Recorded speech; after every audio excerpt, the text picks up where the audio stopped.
Hey there folks, Scottsdale Travel Chick's sidekick here to give you a quick visitor guide on Seattle's waterfront.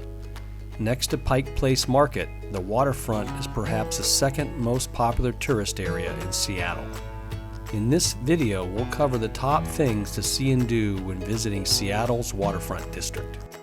But before we talk about today's waterfront, let's just talk a little bit about its history. The Central Waterfront was once the hub of Seattle's maritime activity, starting in 1852 with its first pier up through the mid-1900s. During this time, the area contained a major sawmill, multiple warehouses, and a rail line to transport goods, running on pilings over tidal flats. In its prime, this area was the center of Seattle's commercial activity. However, by the 1950s, most of the central waterfront was in disrepair, and a newly installed elevated freeway was built, further dividing the harbor front from the downtown city proper. The winds of change began to blow in the early 2000s when some dining and attractions began to move into the area, and the city began serious discussions around redevelopment.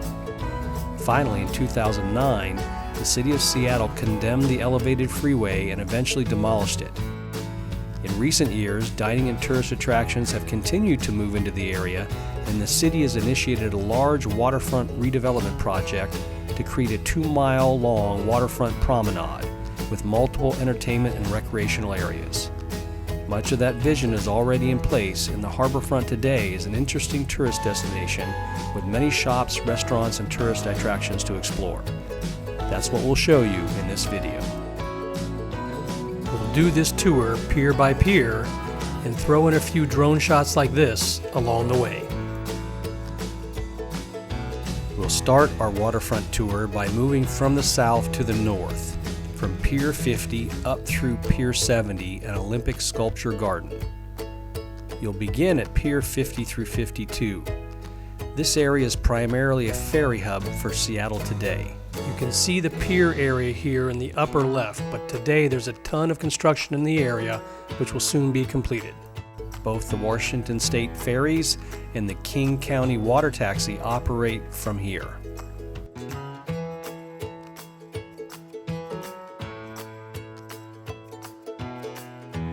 Next up is Pier 54, which is the home of Seattle's original fish bar, Ivar's Acres of Clams. This place has a long history in Seattle dating back to 1938. Check out their website for more information. Also in this area is the Ye Old Curiosity Shop, which has occupied a succession of venues on the waterfront since its founding in 1899. It's a unique touristy place selling a variety of tourist trinkets and Northwest native art, but surprisingly they also carry Russian lacquer boxes, dolls, and porcelain figurines, copper and wooden postcards and music boxes, and a variety of other unusual items. Some of the most unusual being actual real mummies and shrunken heads. Yes, that's true. Next up are Piers 55 and 56. This area is the center for boat tours. Argosy Cruises runs 2 popular routes here to Blake Island and a Locks tour. They also do a 1-hour harbor cruise. Chalice Sea Tours also offers tours on their custom-designed catamaran with narrated audio of their surrounding areas. Finally, Sailing Seattle runs 2 racing yachts for rides departing throughout the day, plus a sunset cruise. Pier 57 is a renovated pier now known as the Bay Pavilion. It has a number of restaurants, shops, and an amusement arcade called Miner's Landing with an early 20th century carousel. Here you can also ride the tallest Ferris wheel on the West Coast, 175-foot tall Seattle Great Wheel. The wheel has 42 climate-controlled gondolas, each holding up to 6 people. Or ride the Wings over Washington, a state-of-the-art flying theater that will transport you on an aerial adventure using 5K footage and innovative laser projections. At Pier 59, you'll find the Seattle Aquarium, built on a pier first constructed in 1905.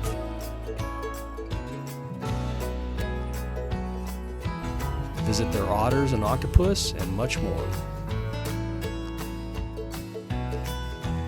Pier 62 is a newly renovated public open space which holds public functions like concerts and daily outdoor activities like yoga and exercise classes.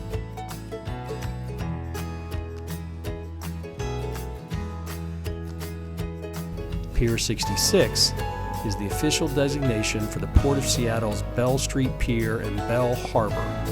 Facilities include a marina, a cruise ship terminal, a conference center, the Odyssey Marine Discovery Center, and restaurants. A pedestrian overpass here also connects to the Upland World Trade Center, the Marriott Hotel, and the Belltown tourist area. Pier 67 is home to the Edgewater Hotel, originally built for a World's Fair. There's some interesting history here, and one of its claims to fame is that the Beatles actually stayed here and fished for salmon out of their hotel window. One other boat company leaves from Pier 69, the San Juan Clipper. It's a high-speed catamaran that travels to the San Juan Islands in Victoria, British Columbia. And it's the only operator who offers whale watching trips directly from Seattle's downtown. Finally, Pier 70, Olympic Park, and Elliott Bay Trail secure the north end of the waterfront. On the pier, you'll find the only Irish pub on the waterfront and an entrance to the Olympic Sculpture Garden, which is operated by the Seattle Art Museum. And it's free to visit, by the way.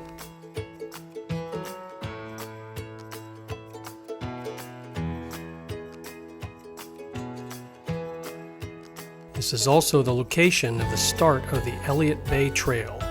It's a 7-mile waterfront bike and pedestrian path running up to a marina where you can stop and have a drink and a bite to eat.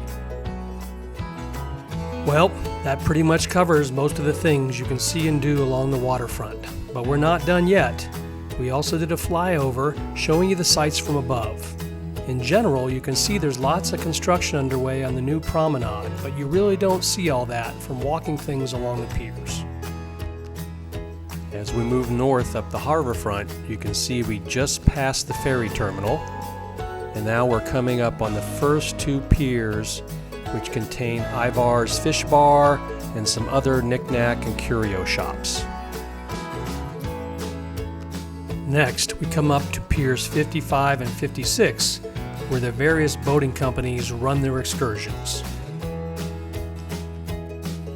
Then two more tourist piers with more shops and dining, along with rides like the carousel and the Ferris wheel at the Bay Pavilion.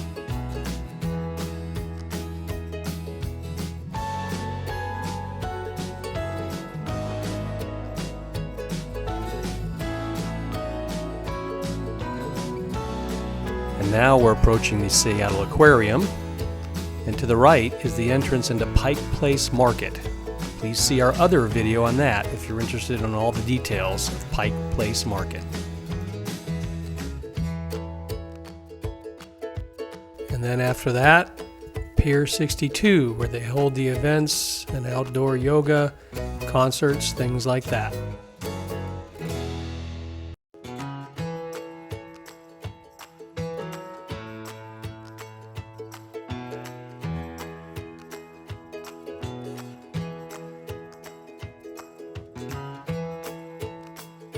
Now we're passing over the marina,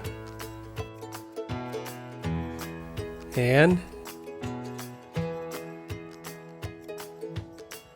just coming into view now is the cruise ship terminal and conference center, and the pedestrian bridge, which runs over to Belltown, which is a nice place to check out, and it's just north of Pike Place, tourist attraction as well.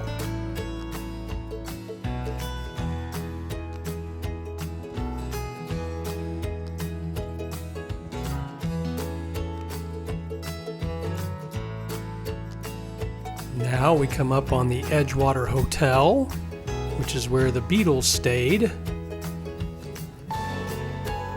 And next You can see the San Juan Clipper, which is the one final boat company that leaves up on this side of the harbor front. That goes to San Juan and the whale watching. Then we come up on Pier 70, which has the Irish pub, a couple of other restaurants, and then you can enter into the sculpture gardens and also the Elliott Bay Trail at the end. As you can see, there's quite a few things to see and do along Seattle's reinvigorated waterfront. They will only get better once the new promenade is complete, but you don't have to wait for that to spend a great half day exploring the sights. Hope you enjoyed our video. If you did, we'd really appreciate a thumbs up, perhaps a comment, and maybe even consider following us for more informative travel videos just like this one. Until next time, see you later.